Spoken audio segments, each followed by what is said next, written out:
आज मैं स्वर संधि संस्कृत का चैप्टर में पढ़ा रही हूँ। आजकल संस्कृत में संधि कैसे सीखी जाती है, संधि के क्या नियम हैं, आज हम उस पर प्रकाश डालेंगे। मैंने एक चार्ट बनाया है जिसके आधार पर हम बहुत आसानी से इसके नियमों को समझ सकते हैं, क्योंकि नियमों को अलग अलग जब बताया जाता है तो बच्चे कंफ्यूज हो जाते हैं। इसलिए मैंने आज इसका खाका बनाया है, यानी इसका एक चार्ट बनाया है। चार्ट के आधार पर हम इसको समझेंगे कि किस तरह से हम समझें कि नियम क्या है और कौन से नियमों के आधार पर कौन सा संधि भेद है। तो देखते हैं। स्वर संधि हमने लिया है। स्वर संधि में पूर्व वर्ण, पर वर्ण, विकार यानी जो परिवर्तन आ जाता है वो क्या होता है। अब उदाहरण में संधि विच्छेद का उदाहरण और संधि का उदाहरण, और आखिर में संधि नाम। अब इसको देखें आगे। पूर्व वर्ण में अगर यानी कि पूर्व वर्ण में अगर आ आया है और उसके साथ में अ और आ आया है, यानी दोनों तरफ सेम समान स्वर आया है, तो उसका विकार आह बनता है, यानी कि दीर्घ स्वर हो जाता है। अब इसका उदाहरण जल आगमन, यानी दोनों में अ और आ आया है, इसका मतलब इसका जल आगमन बड़ा आ यानी कि आ हो जाएगा, यानी ये दीर्घ संधि हो गई। अब इसका देखो अ और आ, पूर्व वर्ण में अ और आ आया है और इधर पर वर्ण में ई और ई आया है, तब अ और ई मिलकर ए बन जाएगा। जहाँ ए गुण बन जाता है वहां पर गुण संधि होती है। उदाहरण के लिए राज प्लस इंद्र, इधर अ आया है और इधर ई आया है, आ और ई मिलकर ए बन गया तो बन गया राजेंद्र शब्द।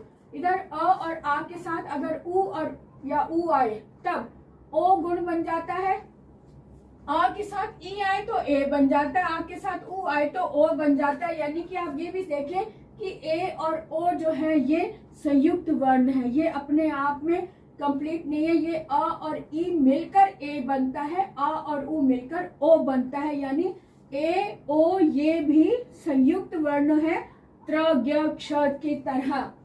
तो ओ बना है तो इसका उदाहरण देखो, सूर्य प्लस उदय, यानी अ और उ मिलकर ओ बना तो शब्द बना सूर्योदय, और ये भी गुण संधि है।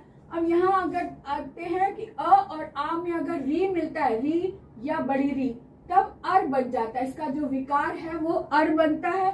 अर बनने के बाद देखो उदाहरण में जैसे वर्षा, आ आया है इधर, आ और री मिलकर अर बना, अर से वर्षर्तु, ये अ और र ये अर बना और शब्द बना वर्षर्तु, और संधि है गुण संधि। अब आगे देखते हैं। अ या आ के साथ अगर ए या ऐ आए तब उसकी जो विकार है वो बड़ी ए ही बनती है, यानी ऐ ही आता है। तो जन एकता, अ और ए मिलकर ए बना तो यानी शब्द बना जनैकता, यानी जब ए बनता है या ए या ऐ अगर आता है अ के बाद तो बड़ी ए ही बनती है, यानी कि इसमें वृद्धि संधि, यानी कि मात्रा, ये जो है ना ये मात्रा बड़ी मात्रा की वृद्धि हो जाती है, इसलिए इसको वृद्धि संधि बोलते हैं।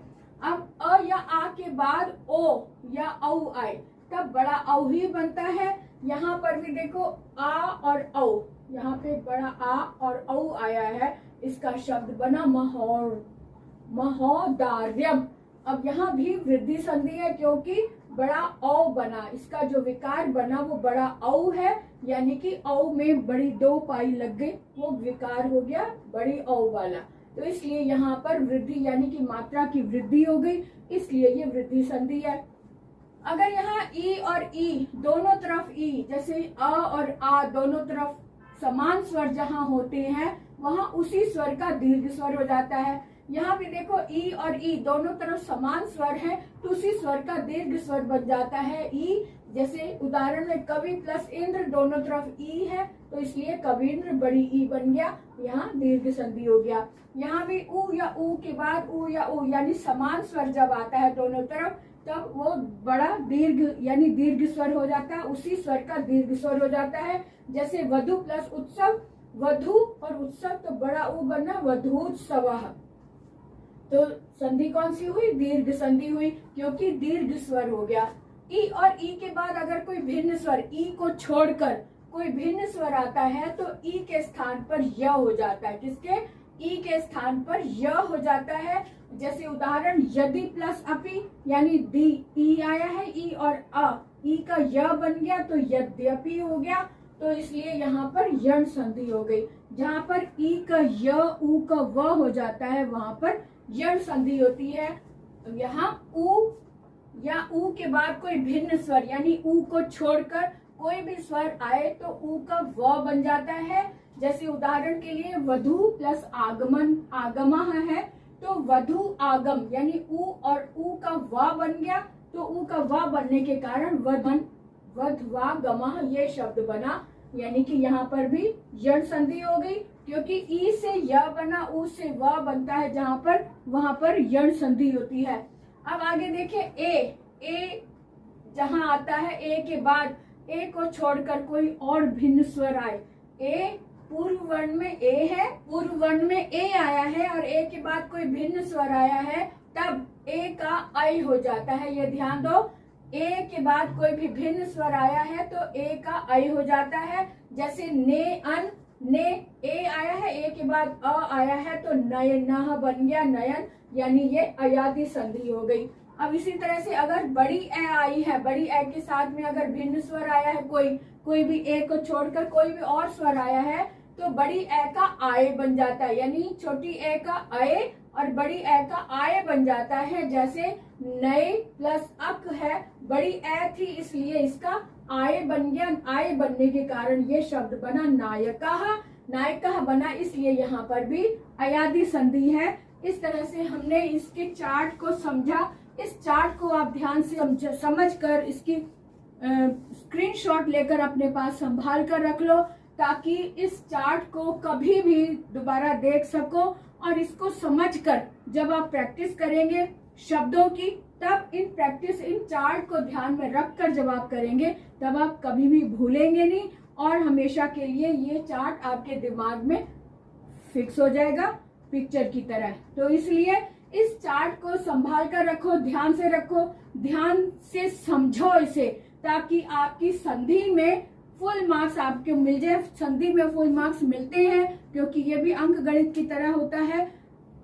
स्वरों का जो आंकड़ा होता है, स्वरों को अगर आपने समझ लिया और उससे स्वरों से कैसे शब्द बनते हैं, ये संधि में ही समझा जा सकता है। संधियों को अगर आपने विच्छेद करना सीख लिया और विच्छेद करके उसको जोड़ना सीख लिया, तब आप ये अंक गणित की तरह आप इसको समझ सकते हैं, अपने मन में बैठा सकते हैं, मनन कर सकते हैं।